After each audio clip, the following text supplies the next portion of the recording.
Now let's get further analysis. Professor Jeff Smithers joins via Zoom. He's the director of the Centre for Water Resources Research at UKZN. Professor Smithers, thank you so much for your time this afternoon. Good afternoon, Anati. Good afternoon to your viewers. Of course, Prof, you also lead the National Floods Studies Program in South Africa.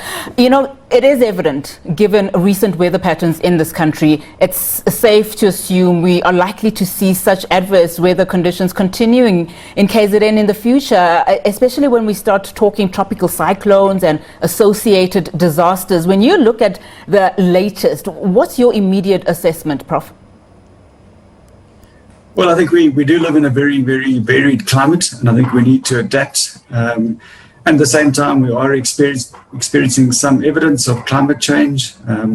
Certainly on a global sense, we are seeing increases in global temperatures. And from that, we're going to expect an increase in the frequency and the magnitude of extreme events.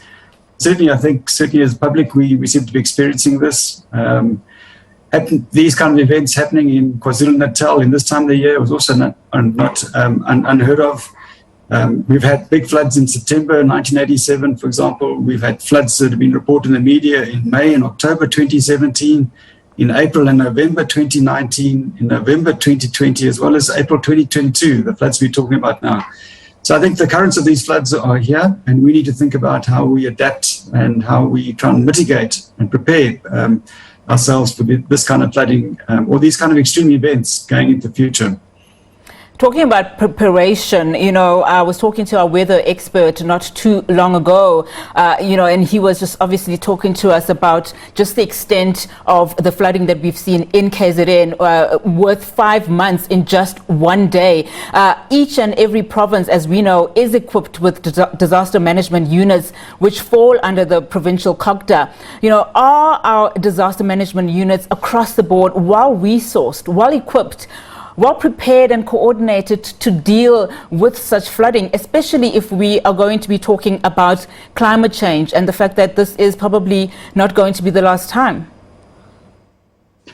I'm not sure if I'm really prepared or qualified to talk about the preparedness of our rapid response and our disaster management centres. Certainly the rainfall and some initial analysis that I've been looking at and in terms of some unverified data that I've got from the South African Weather Services certainly show we've had some really extreme rainfall events, particularly in Durban and the lower South Coast. Some of the rainfall events I've seen, for example, in Margate, over the period from Sunday through to Tuesday morning, 8 o'clock, over that 3-day period, we had more than 410 millimeters of rainfall. Similar in Pennington, so also on the South Coast, 440 millimeters of rainfall. I think we've also seen some new records in terms of extreme rainfall. So, for example, on the 24-hour period up to 8 o'clock on Tuesday morning, the 12th of April, Margate had 311 millimeters of rainfall, and Pennington had 307 millimeters of rainfall. So certainly these are records. And if we look at some of the, based on historical evidence, the exceedance probabilities associated with these magnitudes of events are relatively small. So again, my quick analysis has shown that we're talking about a 100-year return period event, certainly in those two locations. And we're finding something very similar. If you're looking at Virginia Airport in Durban, I think where your reporter was probably reporting from just before I came on air, as well as Mount Edgecombe, a little bit north of Durban. Again, we're seeing some very extreme events. We're seeing 380 millimeters over 3 days at Mount Edgecombe, and similar amounts falling in Virginia. With our maximum one day on Monday was both 307 millimeters at those two Durban locations. So again, based on historical data that we have from these sites, these are equivalent to about a 1 in 100-year return per event. So what that means in any particular year, there's a 1% probability of that event being exceeded. So you can see we are talking about extreme events. A lot of our infrastructure is probably not even designed for these high return period events. So it's not unexpected that some of the hydraulic structures have been overwhelmed and cannot cope with these capabilities or these floods. But I think we also need to recognize that in order to mitigate against this, we really need to look at how we are maintaining and extending our drainage networks. I think quite often, and I don't think in this particular case, but quite often we read about localized flooding and where people have been affected. And a lot of that is not caused by extreme weather events, extreme rainfall or extreme floods, but really a lot of it is due to lack of maintenance of the drainage network, as well as the extension of the drainage network within a particular municipality. So I think there are all sorts of factors, in addition to climate change, that do lead to the impacts that we as public experience. And I mean, in his brief earlier, eThekwini Mayor, Kaunda also mentioning, as you say, that landfills are flooded, water treatment plants are flooded, which also, service the community at this point in time, and that's become a problem. Bulk pipes also being flooded. Now we know, just some of the analysis that we have been hearing, that there has been an increase in flooding in frequency in KwaZulu-Natal, and there is obviously conversations on what should then happen, especially in a place like this. Is it time then that we start talking about investments in water sensitive cities, for instance, to cope with climate extremes such as these? Absolutely. I think, as I said, I think one of the problems that we are experiencing is a lack of maintenance of infrastructure and adequate development of that infrastructure.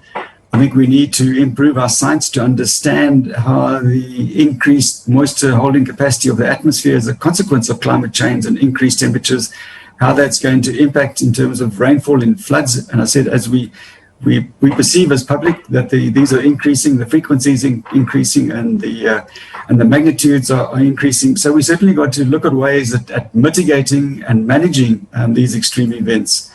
So I think we need to think about not only in terms of flooding, which obviously we experience at the moment, but you also need not forget about the other extreme, the droughts. I think many of us remember the day zero in Cape Town. I think many in the Eastern Cape are still experiencing droughts and water supply problems to many of the municipal areas in the Eastern Cape. So I think we need to really try and prepare for that. We need to look at our infrastructure, our water distribution networks. We are losing, for example, a huge amount of treated water because of our poor maintenance of our distribution networks.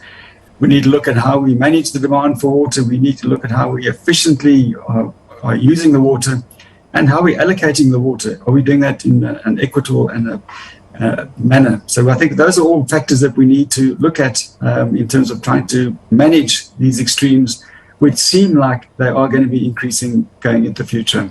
And Prof, the other argument would be that, there are a number of entities in this country that do look at that and do know, the extent of our problem. I mean, I look at you, Prof, and you leading the National Flood Studies Program in South Africa. When we saw the floods previously in KZN and in some parts of the Eastern Cape, there was talk of having a coordinated effort, especially if we want to start looking at how we reassess and how we plan our cities better.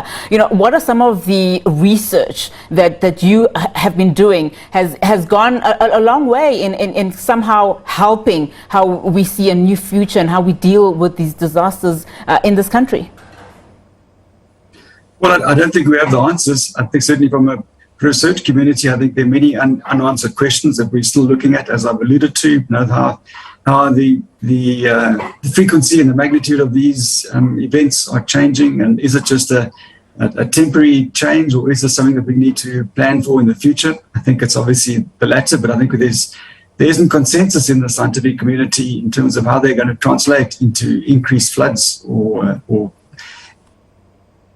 events. And I think we also need to look at the management of our water resources and the management of our cities, and are we being effective? How do we try and make our cities more resilient to be able to accommodate these extreme events? So I think these are certainly not only research questions, but I think a lot of it, we may have some answers, but we need to put them into practice, and we need the resources and the skills and the drive to be able to do this within our cities in order to make them more resilient to these extreme events. And I think, also a lot of the people affected are affected possibly because they're living in the wrong areas. So they've living in floodplains where they shouldn't be living, and yet they are affected by these type of floods. So I think this is not just this is certainly a multifaceted problem. It needs many different disciplines coming together to try and solve that. And I think both at a local government as well as national government level, we need to resolve and focus to put their resources onto this problem in order to make some effective changes in the way that we manage our water resources and the way we manage our infrastructure and the way we manage our cities. Prof, thank you so much for your analysis and coming on to the program. Really do appreciate it. Good. Thank you very much.